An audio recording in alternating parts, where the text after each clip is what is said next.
चर्चा और उसके भेद हमने पहले वीडियो में कर लिए थे। दीर्घ स्वर संधि हम पढ़ रहे थे और उसमें हमने ए और आ वाले और ई वाले उदाहरण हैं वो पहले वीडियो में देख लिए थे।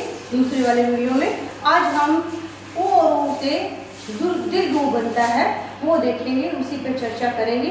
तो ध्यानपूर्वक सुनिए और अपनी अभ्यास पुस्तिका में नोट भी कीजिए। दीर्घ स्वर संधि सीधी सी हम कहें कि कंपटीशन कविता परीक्षाओं में पूछ लिया जाता है, आता है कि इसमें कौन सी संधि है।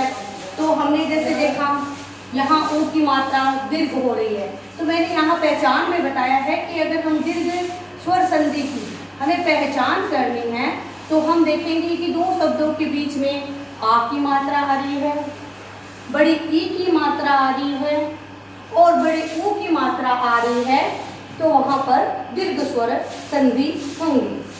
जब संधि विच्छेद करके देखते हैं तो दो शब्दों के बीच में देखेंगे कि हम आ की मात्रा आ रही है, आ बन रहा है दीर्घ, ई बन रहा है और ऊ की मात्रा लगी हुई दिखाई दे तो हमें शीघ्रता से ही पहचान लेना चाहिए कि वहाँ दीर्घ स्वर संधि है।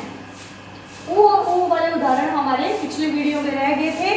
तो दीर्घ छोटा ऊ और छोटा ऊ दोनों जब दोनों में मेल होगा या जोड़ होगा तो हमेशा है और दीर्घ ऊ ही बनेगा। इसी प्रकार चाहे पहले हमने कहा कि भानु प्लस उदय, ये दो शब्द हैं। मैंने कहा पहला शब्द है भानु, भानु का मतलब सूर्य और दूसरा है उदय। तो संधि रद्द होती है तो दो पदों में ही होती है। पहले पद का जो अंतिम, पहले शब्द का अंतिम पद और दूसरे पद का जो प्रथम पद होता है उन दोनों में ही संधि होती है।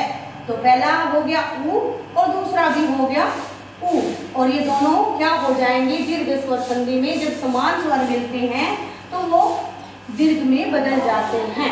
तो ऊ और ऊ अपने ही दीर्घ में बदल जाएंगे, बड़ा ऊ हो जाएगा। जिस प्रकार भानु प्लस उदय, इसमें भी मैंने बताया ऊ है तो दो शब्दों का मेल होता है तो उसमें पहले पद का अंतिम, पहले शब्द का अंतिम पद और दूसरे जो पद होता है, दूसरा शब्द होता है उसका प्रथम पद है वो ही मेल करते हैं, उन दोनों में ही मेल होता है, वही संधि कहलाता है। उसे हम कहेंगे प्रधान संधि।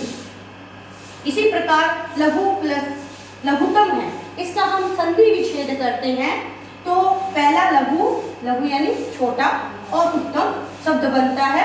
तो ये लघु प्लस उत्तम लघुतम। यहाँ हम देखेंगे हमें छोटी मात्रा नहीं लगानी है, यहाँ पर हमें बड़ा ऊ ही लगाना है, ये ध्यान रहे। तो हमने कहा जहाँ भी हम संधि में कहीं संधि युक्त शब्द होता है उसको देखते हैं, पहचान करने के लिए कहा जाता है।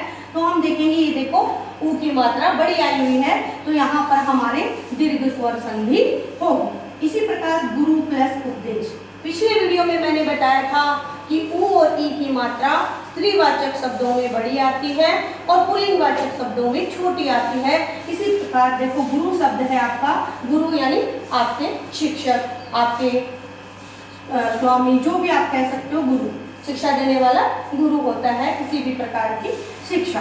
तो हम कहेंगे गुरु, गुरु है वो पुल्लिंगवाचक शब्द है। तो ऊ की मात्रा हम छोटे लगाएंगे, फिर उपदेश में भी छोटी लगेगी। गुरु द्वारा दिया गया उपदेश गुरु उपदेश कहलाता है। तो यहाँ पर हम देखेंगे मात्रा रै में जो मात्रा मिल रही है, रै और रै में ऊ की मात्रा है और दूसरा जो पद है उसका पहला में भी ऊ है और दीर्घ ऊ हो जाएंगे। तो गुरु उपदेश में हमारे ऊ की मात्रा हमें घुंडी लगा के लगानी है। अगर बच्चे इस तरह से गुरु लिखेंगे तो वो गलत हो जाएगा, गुरु उपदेश अगर ऐसे लिखते हैं तो वो गलत हो जाएगा।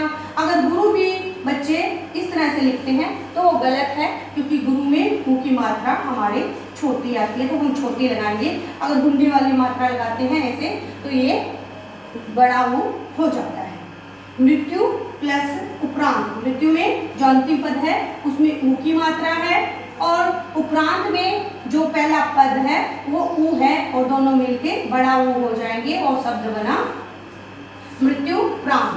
तो यहाँ भी यू को हमें बड़े यू की मात्रा लगानी है। संधि युक्त करते समय हमें यू की मात्रा बड़ी लगानी है यह। इसी प्रकार जब हम पहले लघु ऊ पे दीर्घ ऊ आ जाए तो वो दीर्घ ऊ में परिवर्तित हो जाएगा। जिस प्रकार लघु यानी छोटा और उर्मी बन के लघुर्मी हो गए, सिंधु प्लस उर्मी सिंधुर्मी हो जाएंगे। ये ध है और यहाँ ऊ की मात्रा हमें लगानी है, वो क्या लगानी है, बड़ी ही लगानी है। और सिंधु में भी और लघु में भी ये दोनों ही क्या है, पुरुषवाचक शब्द है, दोनों में ही इसीलिए ही ऊ की मात्रा हमने छोटी लगाई है। सिंधु यानी हम कह सकते हैं समुद्र, लघु यानी छोटा, ऊ बड़ा, उसके बाद भी ऊ छोटा आ जाता है तो ऊ दीर्घ में परिवर्तित हो जाएंगे। भू यानी भूमि, अब भू पे मैंने ऊ की मात्रा बड़ी क्यों लगाई है, नियम भी बता दिया था कि स्त्रीवाचक शब्द में भू यानी पृथ्वी, पृथ्वी हमारे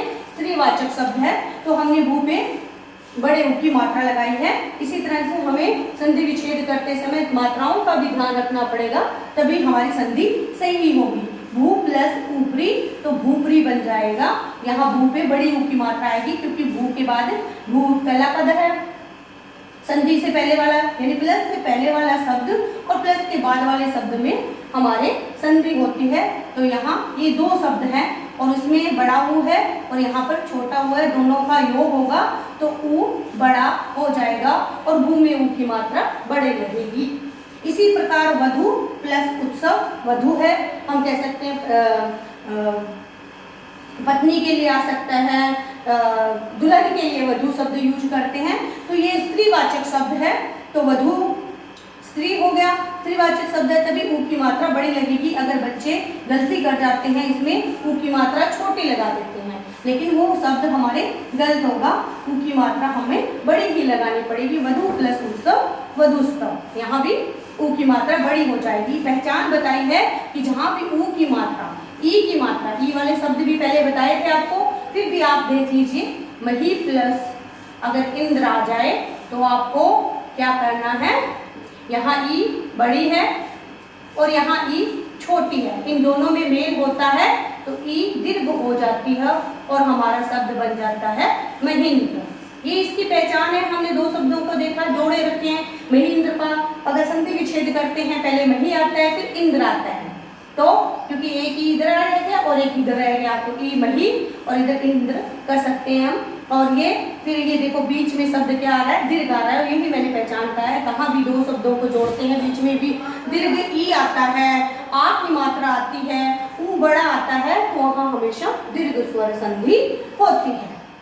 इसी तरह दीर्घ ऊ और दीर्घ ऊ का अगर योग होता है तो ऊ बड़ा हो जाता है। योग हमेशा बीच वाले शब्दों में यानी पहला पद है या पहला शब्द है उसका अंतिम पद और दूसरा जो शब्द है उसका पहला पद, उन दोनों में ही होती है। तो हमने कहा ये हमारा पहला शब्द है, इसका ये हो गया, दो पद कह सकते हैं, पहला या दूसरा कह सकते हैं, प्रथम या द्वितीय कह सकते हैं। तो पहले जो पद होता है उसका अंतिम जो वर्ण है हमारे उसमें ऊ बड़ा लगा हुआ है और जो दूसरा हमारा पद है उसमें जो पहला वर्ण है वो हमारा ऊ बड़ा ही लगा है।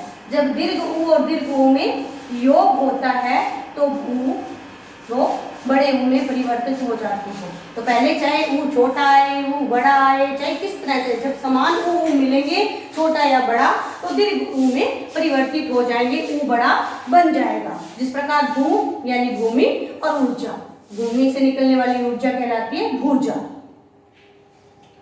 वधु प्लस उर्मी वधुर्मी हो जाएगा। ये ऊ की मात्रा मैंने बड़ी ही लगाई है। भू भी स्त्रीवाचक शब्द है, वधु भी स्त्रीवाचक शब्द है। आज के लिए इतना ही, धन्यवाद।